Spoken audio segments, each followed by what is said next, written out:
What is your PlayStation? Well, I guess Just Cause 3. It's pretty fun. You've got this like winged kind of like squirrel suit, so you can kind of got this grappling hook that you can that you can also fly within this game. I bought another one a few months ago. It was the Blair Witch Project. That was pretty cool. Blair Witch is one of my favorite horror movies. Just the psychological aspect of being able to have no wood, and you can't get out. And that's and the game is like there's not a lot that happens in the game, but just the atmosphere is really creepy. And you get lost in the woods. You cannot leave these woods. Once you get in, and darkness falls. Some scripters. Turns out, like, to change it up a little bit, there's a little bit of Hot Shot Skull in there, links kind of thing. You're an asshole.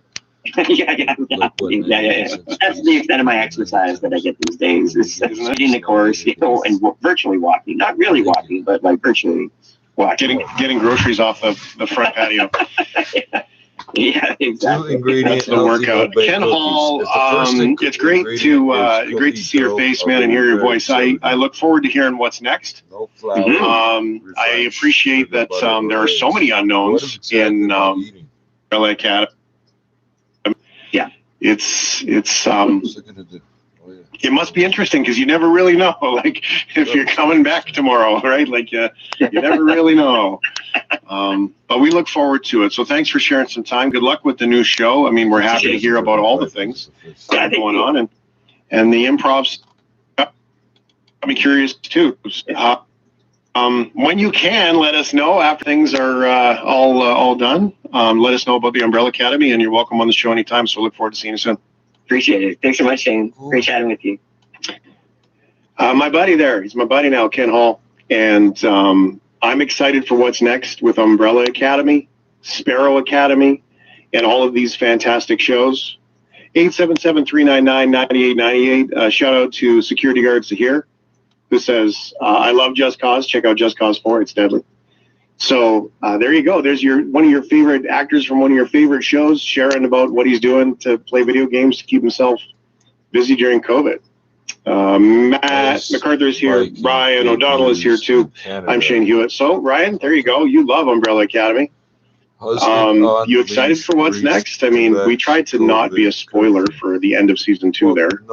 But it looks like the whole gang is back, and they're going to be shooting in and around Toronto starting about a month away.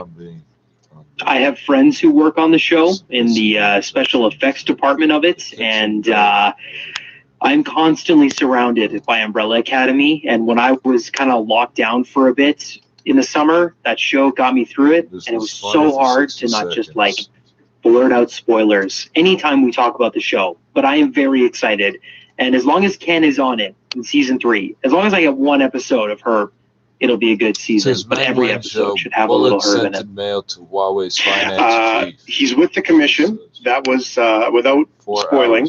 That was evident in season 1. Commission in season 2, and to at the end to not wreck anything and allow for the storyline to go ahead. Umbrella Academy is a Canadian-produced show series, and there were books years ago about it. Now they've recreated it into the series, and then season 2, and it's been like top on all of the streaming access on Netflix that you can get. So I absolutely recommend you check it out, and Ken will be back on the show. Get stuff. That's the part he was talking about with some of his improv classes. So he's teaching acting and improv through Zoom these days, anyway, and doing improv on that. So if you've ever thought, well, hey, you know what, maybe a little improv, that'd be kind of fun for me. We'll hook you up with Ken. You just let us know. Shane, it is theshift.ca.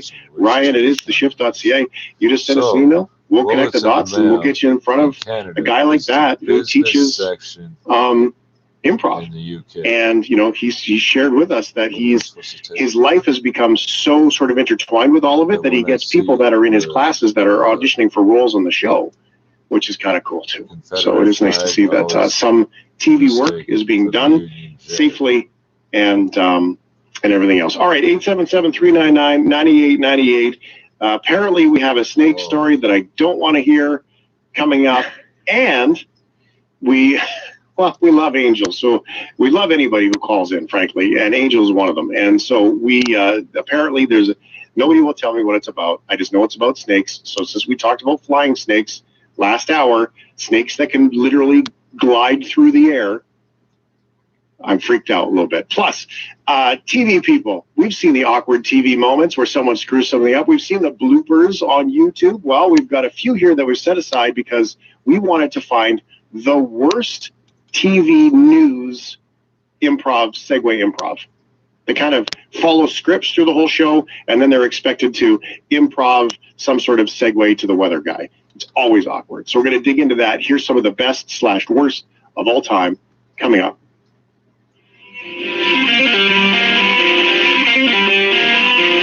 We're pulling it all across Canada. It's The Shift with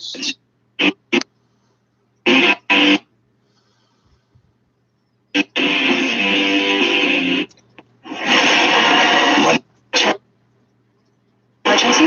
She said all the quakes damaging the dam.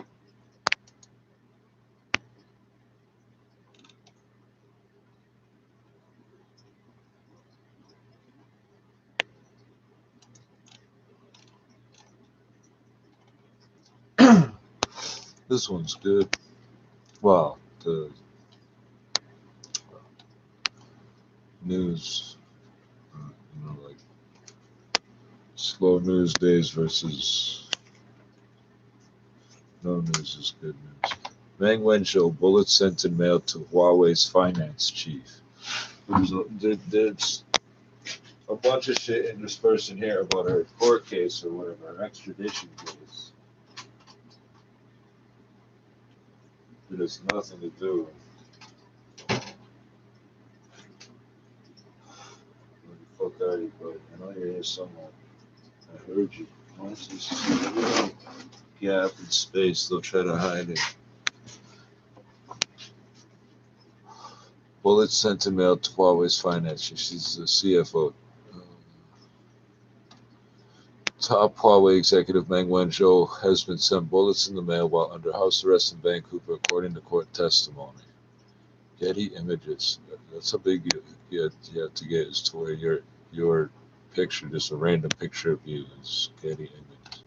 It was one of several alleged death threats revealed on Wednesday by the company providing her security. Yes, this was this Wednesday. So it's Thursday.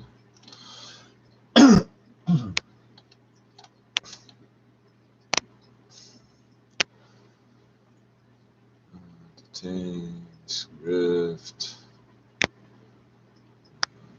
Vancouver, Days.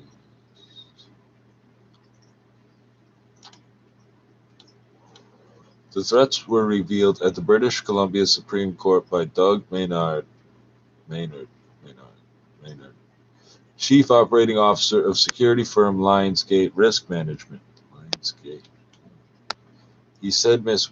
Meng received 5 or 6, quote, 5 or 6, end quote, threatening letters at her residence in June and July 2020, and that the letters were, quote, easily identifiable by markings on the outside, end quote. He added that, quote, sometimes there were bullets inside the envelopes, end quote.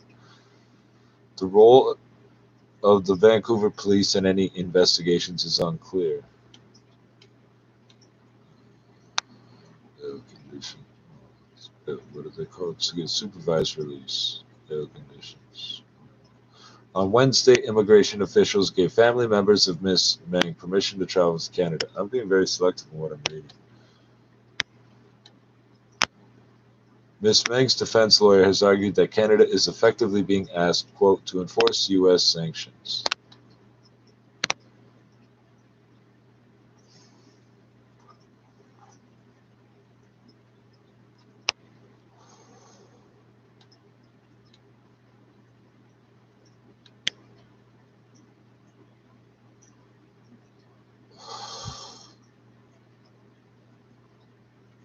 I'm going to read this because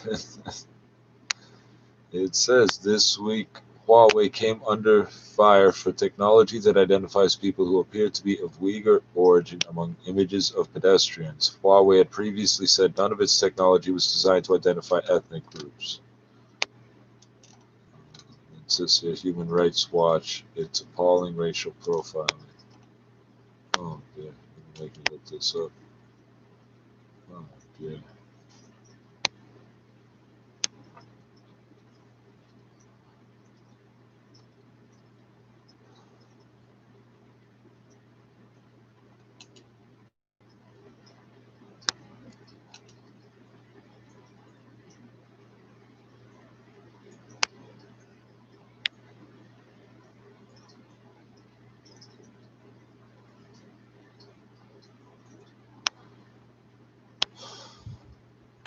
Well, all I have is a headline. Oh, here we go. Huawei patent mentions use of Uyghur spotting tech. UIGHUR.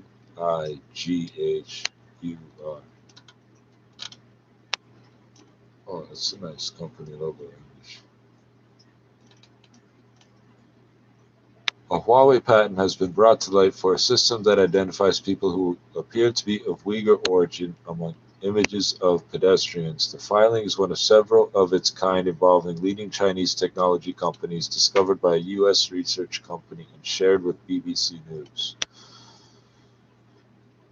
Huawei had previously said none of its technologies was designed to identify ethnic groups. It now plans to alter the patent.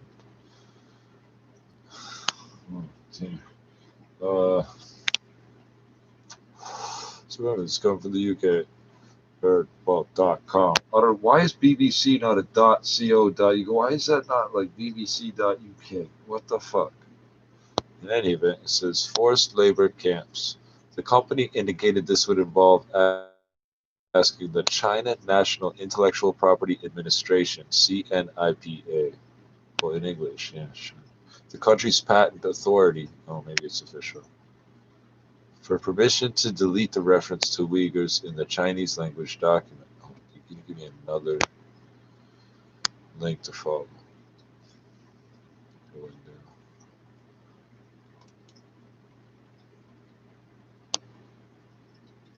Where does this take me? Nowhere.